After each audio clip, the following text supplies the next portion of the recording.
The spring morning of 2018 in Augusta, Georgia, unfolded with a quiet intensity, the air thick with the scent of blooming magnolias and the damp, earthy breath of the Savannah River. A delicate mist hung low, drifting like a ghost over the water, while slivers of sunlight pierced through the sprawling branches of ancient oaks, casting dappled patterns on the cracked sidewalks below. Leila Williams, a woman whose hands bore the quiet weariness of long hours and whose eyes held a vigilant spark, walked steadily along the narrow streets of the old district. Her fingers, calloused from years of handling heavy tomes, clutched the worn handle of a faded leather satchel, its stitching frayed from daily use. A threadbare wool sweater, inadequate against the morning's chill, clung to her frame, the damp air seeping through its fibres and prickling her skin. Leila's days were anchored in the small city archive where she worked as a librarian, a place where the musty aroma of aged paper and ink mingled with the faint dust of forgotten stories. The archive, a squat brick building tucked between newer structures, was a relic itself, its walls steeped in the quiet weight of history. Inside, the air was heavy with the scent of brittle manuscripts and the soft creak of wooden shelves, each one sagging under the burden of decades-old records. Leila's routine was one of meticulous care, sorting yellow documents, cataloguing fragile ledgers, and guiding the occasional researcher through the labyrinth of shelves. The hum of an old ventilator fan provided a constant, lulling backdrop, its drone occasionally interrupted by the echo of footsteps from rare visitors. These moments, though fleeting, were what Leila cherished when a curious soul uncovered a piece of the past, a birth record or a faded letter that brought a flicker of connection to the present. Her home, a modest single-story cottage on a quiet street, carried the same understated warmth as her workplace. Faded floral curtains hung in the windows, their colours softened by years of sunlight. The living room, small but lived in, was adorned with family photographs in mismatched frames capturing smiles from long-ago picnics, birthdays and quiet evenings. Her parents' faces, etched in sepia tones, gazed out from the walls, their expressions a silent testament to resilience and love. A knitted afghan, its edges frayed from use, draped over a sagging couch, and the faint scent of cedar from an old chest in the corner mingled with the morning air slipping through a cracked window.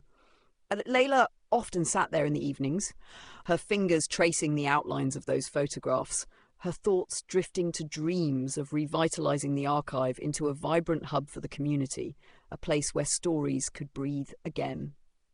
That morning, as she approached the archive, the familiar rhythm of her steps faltered. The streets, lined with weathered storefronts and blooming azaleas, felt heavier, as if the mist carried an unspoken warning. The air was cool, tinged with the mineral scent of the river and the faint sweetness of spring blossoms. Leila's breath caught slightly as she pushed open the archive's heavy door, the hinges groaning in protest. Inside, the usual stillness was disrupted by a single object on her desk, a letter, its envelope sealed with a wax stamp bearing the City Hall's emblem. The sharp scent of the wax, mingled with the rough texture of the paper under her fingertips, sent a ripple of unease through her. She broke the seal with care, her hands trembling not from the cold, but from a growing sense of foreboding. The letter's contents were stark and unyielding. The city planned to close the archive to make way for a sprawling new shopping complex. The words blurred before her eyes, each syllable a blow to the fragile world she had built within those walls.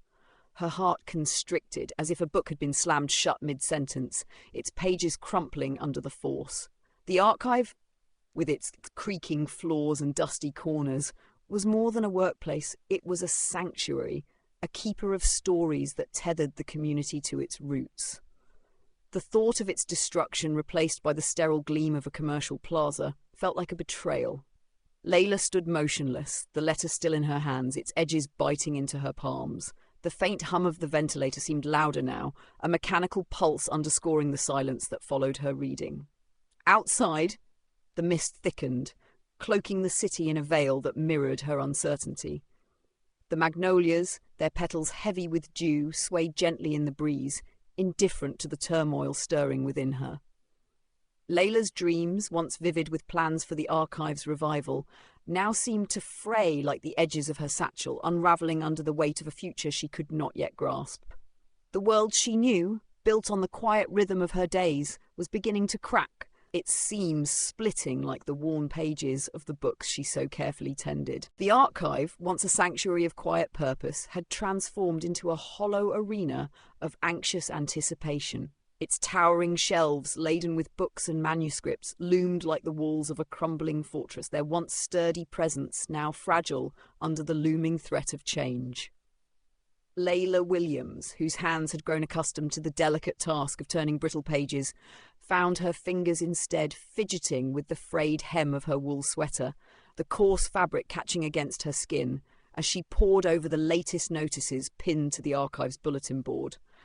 The papers, crisp and impersonal, detailed budget cuts and impending layoffs, their stark words slicing through the stillness of the room. The familiar scent of dust and aged wood, which had always carried a comforting weight, now clung to the air like a suffocating reminder of the inevitable. Each breath Leila took felt heavier, as if the archive itself were pressing down on her, its history whispering of its own demise. Her colleagues, a dwindling handful of archivists and clerks, gathered in hushed clusters near the back of the reading room. Their faces, etched with lines of exhaustion and worry, reflected a shared unease that hung as thick as the dust motes suspended in the slanting sunlight. Their whispered conversations, barely audible over the faint hum of the ventilator, carried fragments of fear, talk of lost pensions, uncertain futures, and the erasure of their life's work. The director of the archive, an elderly woman named Margaret, moved slowly between the tables, her silver curls catching the dim light of the overhead lamps. Her steps, deliberate and heavy, echoed faintly on the worn wooden floor, as if she carried the burden of every book, every record, every story housed within these walls. Her eyes, once sharp with scholarly precision, now avoided contact, clouded with the weight of decisions she could not control. Leila watched her, feeling a pang of sympathy mixed with her own growing dread, as if the director's slow tread marked the ticking of a clock counting down to the archive's end.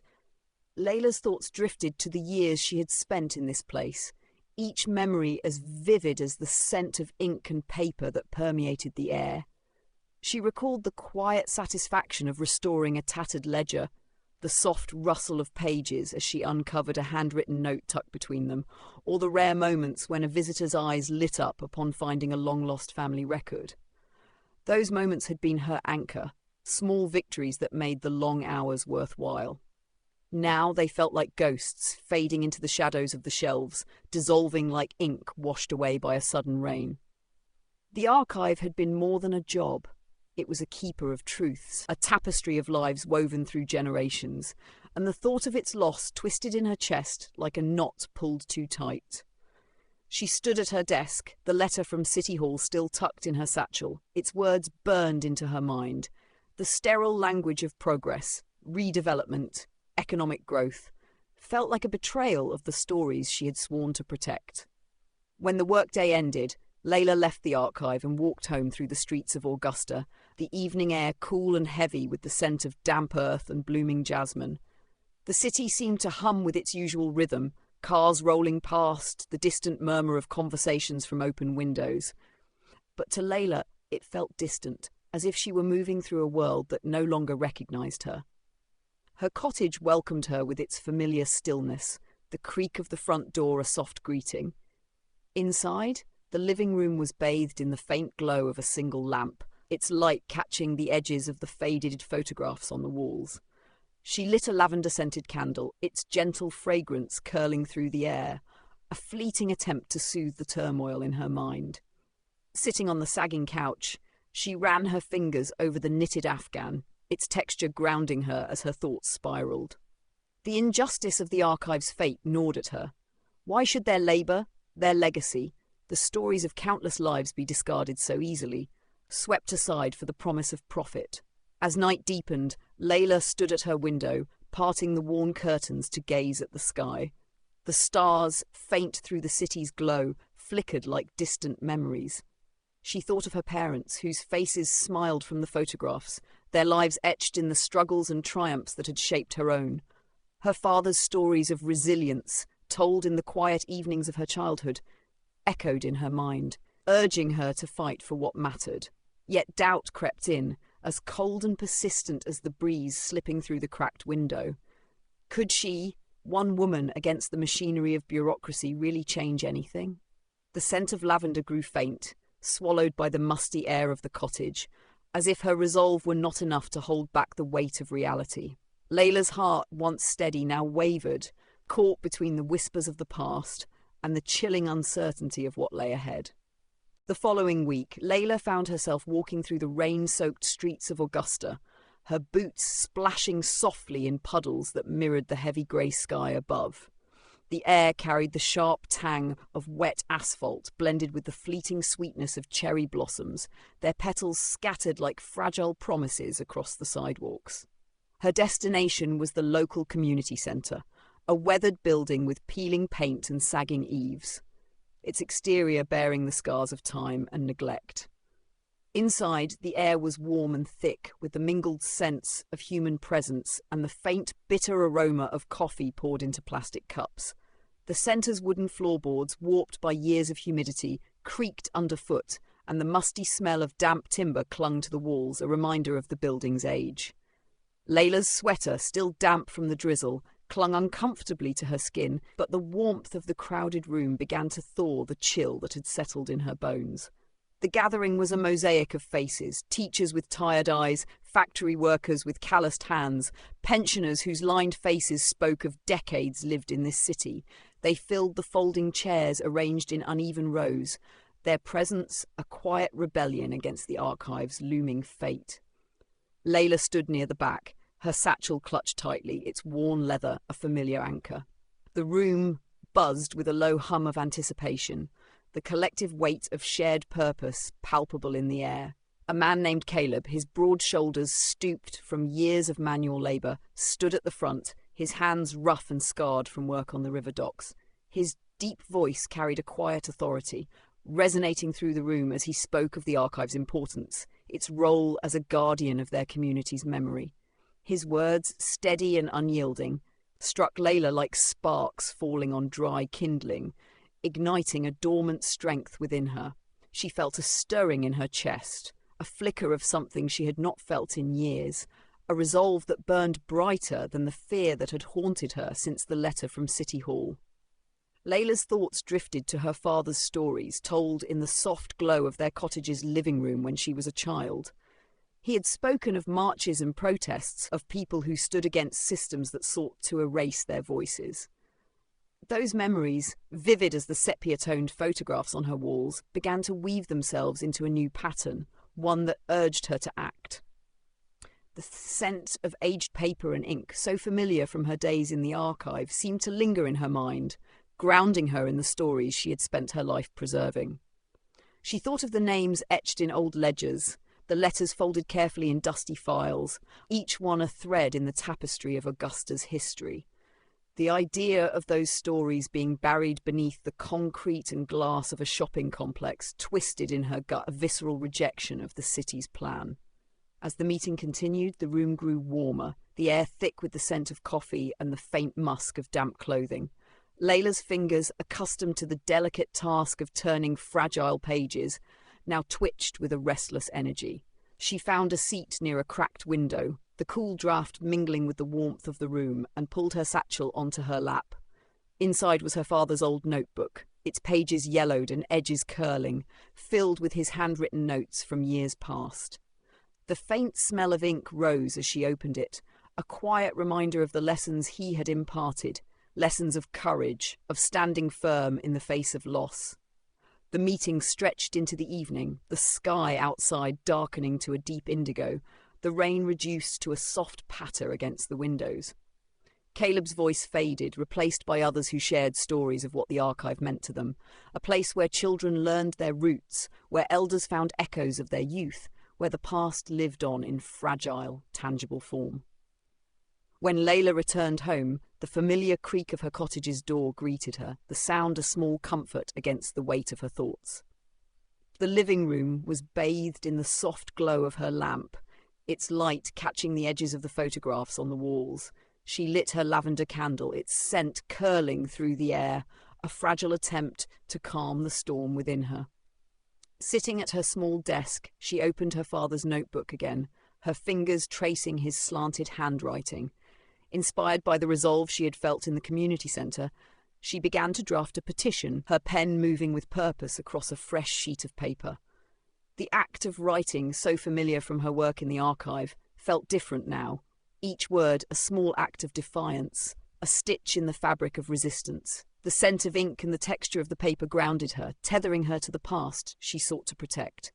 Outside, the rain continued its soft rhythm, a quiet accompaniment to her thoughts. Leila knew, as the candle's flame flickered, that the fight for the archive was only beginning, but the sparks of hope kindled that evening burned bright enough to light her path forward. The days that followed blurred into a whirlwind of relentless action, each moment charged with a purpose that pulsed through the streets of Augusta. Leila Williams, her once hesitant steps now firm with resolve, joined her fellow activists at the community centre, where their voices merged into a collective hum, resonant like the nearby Savannah River's ceaseless flow. The air inside the centre was heavy with the scent of damp wood and the faint bitterness of coffee, the room alive with the energy of shared conviction. Outside, the city streets bore witness to their growing movement as makeshift protests spilled from the centre's creaking doors into the open air. Hand-painted placards, their edges curling in the spring breeze, swayed above the crowd, their bold letters proclaiming demands for the archive's preservation. The marchers' footsteps, steady and deliberate, echoed like the rhythm of a metronome, marking their determination with each stride. The sweet fragrance of blooming magnolias carried on the wind mingled with the acrid smoke of small fires lit in metal barrels to ward off the evening chill, creating a sensory tapestry that enveloped the demonstrators. Leila felt the weight of her earlier fears begin to lift, replaced by a stubborn certainty that rooted itself deep within her. Her hands, once accustomed to the delicate handling of fragile manuscripts, now gripped the rough edges of a placard, its wooden handle worn smooth by countless others who had carried it before. The streets, lined with old storefronts and budding azaleas, seemed to pulse with the energy of the crowd, their chants rising and falling like waves against the riverbank. The protest grew larger with each passing day, drawing teachers, shopkeepers and students, their faces a mix of weariness and defiance. The air carried the scent of spring rain and the faint tang of burning wood, grounding Leila in the moment as she marched alongside strangers who had become allies. The archive, with its dusty shelves and whispered stories, felt closer than ever, its fate a fire that fueled her every step. Meetings with city officials held in sterile conference rooms that smelled of polished wood and stale air offered little hope. The representatives, clad in crisp suits, spoke in measured tones, their words as cold and unyielding as the concrete walls of the proposed shopping complex. Their promises of economic progress rang hollow, like faded pages torn from a book no one cared to read. Each refusal, each dismissive gesture, only stoked the flames of the activists' resolve, their anger a smouldering ember that refused to be extinguished. Leila, standing at the edge of these meetings, felt the weight of their indifference settle into her bones, but it only sharpened her focus. The archive was not just a building, it was a repository of lives, a testament to the struggles and triumphs of those who had come before, and she could not let it be erased. One night, as rain pattered against the roofs of Augusta, Leila stood at the window of her cottage, the familiar creak of the floorboards beneath her a quiet companion. The streets outside were dark, save for the occasional flicker of a street lamp reflected in the puddles below. The air carried the scent of wet earth and distant blossoms, a reminder of the city's quiet beauty even in its turmoil. Her fingers, calloused from years of handling books, clutched a pen as she sat at her small desk, the faint glow of her lamp casting shadows across the room. She scribbled ideas for new protests, petitions, rallies, letters to local newspapers, each word a thread in the fabric of their resistance. The lavender candle she had lit flickered weakly, its scent struggling to overcome the musty air of the cottage, but it was enough to ground her. In her heart, a certainty grew, as unyielding as the river carving its path through stone. They could change the archive's fate, could force the city to see its worth. Yet, as the rain drummed against the window, doubts lingered like shadows in the corners of her mind. The system they faced, the city hall, the developers, the bureaucracy, seemed as immovable as the granite blocks that lined the river's edge. Could their small movement, fueled by passion and memory, truly stand against such a force? Leila's gaze drifted to the photographs on her walls, the sepia-toned faces of her parents watching her with silent encouragement. Her father's stories of resistance, told in the quiet evenings of her childhood, echoed in her thoughts, urging her to hold fast. The notebook on her desk, its pages filled with his slanted handwriting, lay open, its ink-scented presence a reminder of the legacy she carried. Outside, the rain slowed to a gentle drizzle, its rhythm a soft counterpoint to the fire in her chest. Leila's resolve, though tempered by uncertainty, burned steady, a beacon against the encroaching darkness of doubt. The tension that had been simmering in Augusta reached its zenith when the City Hall announced the imminent demolition of the archive. The streets surrounding the squat brick buildings swelled with a sea of people, their presence a defiant wave against the tide of progress that threatened to erase their history. The air was sharp with the acrid scent of smoke rising from handheld torches, their flickering flames casting erratic shadows on the faces of the protesters. The spring freshness, laced with the delicate aroma of blooming azaleas, mingled with the haze, creating a heady mix that seemed to fuel the crowd's resolve. Leila Williams stood at the forefront, her heart pounding in rhythm with the collective pulse of the demonstrators. Her hands, once accustomed to the gentle handling of fragile manuscripts, now gripped a placard with a fierceness that surprised her, its rough edges pressing into her palms. Her voice, once soft and reserved, rose above the crowd, a clarion call that carried further than she had ever imagined possible. The streets, lined with old oaks and weathered storefronts, seemed to hold their breath as if the city itself were watching the unfolding rebellion.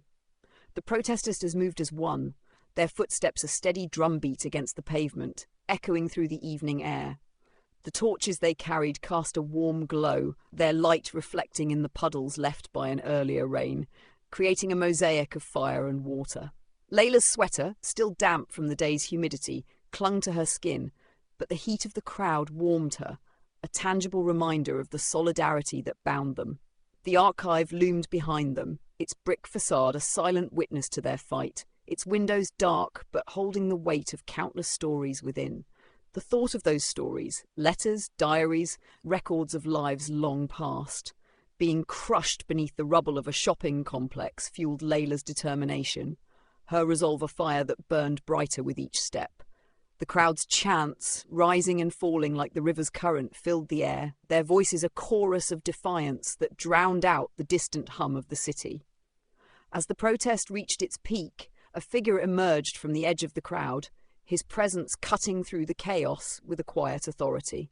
He was a man in a crisp suit, his polished shoes gleaming under the streetlights, his steps measured and deliberate. His name was Daniel, an attorney whose roots ran deep in the same Augusta neighborhood, his family's history etched in the very records the archive protected. His eyes, sharp as a blade, scanned the crowd before settling on the city officials who stood at a distance, their faces taut with unease. Daniel carried a folder of documents, its contents a carefully compiled litany of violations in the city's redevelopment plan, unlawful zoning changes, overlooked regulations, and procedural oversights that rendered the demolition order invalid.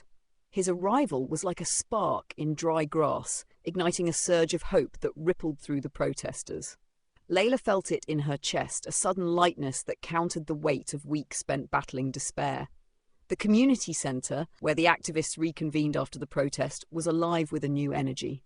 The familiar scent of old wood and stale coffee filled the air, but now it was underscored by a palpable sense of triumph. The folding chairs, arranged in uneven rows, creaked under the weight of the gathered crowd, their faces illuminated by the dim glow of overhead lights. Daniel stood at the front, his folder open on a table, its pages spread out like a map to their victory.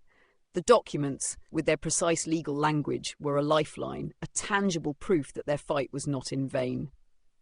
Leila sat near the back, her satchel resting on her lap, its worn leather a quiet reminder of the journey that had brought her here. Her fingers, still tingling from the grip of the placard, traced the edges of her father's notebook inside the bag, its presence a silent encouragement. The room buzzed with the low hum of voices, a mix of exhaustion and exhilaration, as the activists absorbed the implications of Daniel's findings. As the meeting stretched into the night, the sky outside cleared, revealing a scattering of stars that pierced through the thinning clouds. Leila stepped outside for a moment, the cool air a sharp contrast to the warmth of the crowded room. The scent of wet earth and distant magnolias filled her lungs, grounding her in the moment.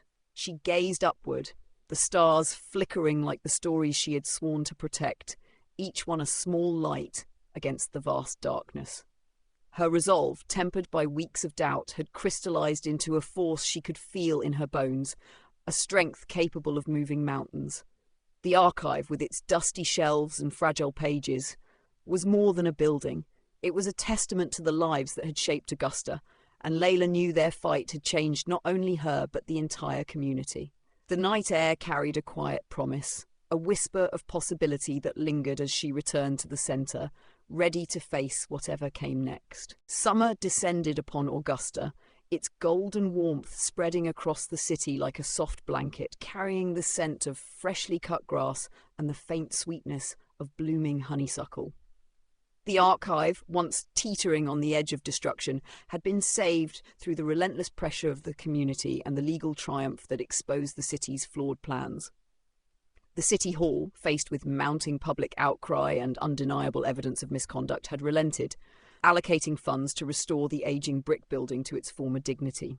Leila Williams, now a recognised leader among the activists, walked through the archive's familiar halls, her steps lighter than they had been in months. The shelves, once shrouded in the threat of loss, stood tall again, their surfaces dusted with care, the musty aroma of old paper and ink rising under her fingertips as she brushed against the spines of books. The air, once heavy with uncertainty, now carried a quiet vitality, as if the archive itself had taken a deep breath and come back to life. The building, with its creaking floors and tall windows, had transformed into more than a repository of records. It had become a beating heart of the community, a place where the past and present intertwined. The archive now hosted lectures by local historians, their voices echoing off the wooden walls as they shared stories of Augusta's forgotten heroes. Exhibitions of old photographs and handwritten letters drew crowds, their footsteps a soft rhythm against the polished floors, while children's reading sessions filled the air with laughter and the rustle of turning pages. The scent of aged paper mingled with the crisp aroma of new books donated by supporters, creating a sensory bridge between generations. Leila, who had spent years tending to the archive's quiet corners, now moved among these gatherings with a sense of purpose, her hands no longer trembling but steady, as if the weight of the fight had forged them anew. The archive's revival was a testament to the power of their collective will, a monument to the stories they had refused to let fade. Leila's cottage, once a quiet refuge from the world's uncertainties, now buzzed with life.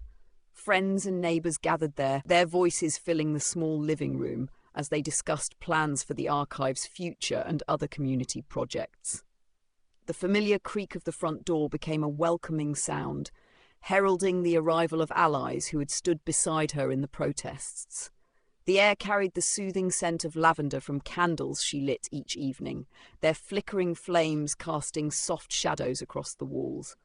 The aroma mingled with the rich, grounding smell of freshly brewed coffee, poured into mismatched mugs as plans took shape over late-night conversations.